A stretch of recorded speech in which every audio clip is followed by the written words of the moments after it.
Maswerteng gabi po mga ka-STL. Narito na po ang resulta ng STL Pangasinan para sa araw na to, 3rd February 28, 2026, araw ng Sabado. Naway ang mga natayaan nyo pong mga numero kanina ay manalo nawa ngayong gabing ito, 8:45 PM. Kaya kunin nyo na po ang inyong mga ticket.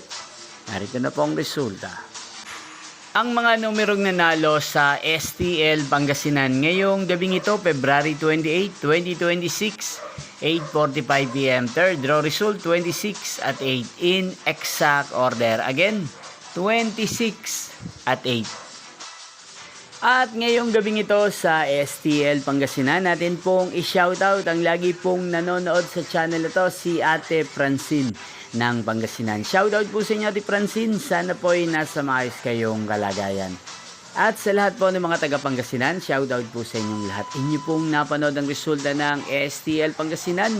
Maraming salamat po sa patuloy niyo pong pagsuporta sa aking channel. Magkita-kita pong muli tayo bukas ng alas 12 ng tanghali. Thank you for watching.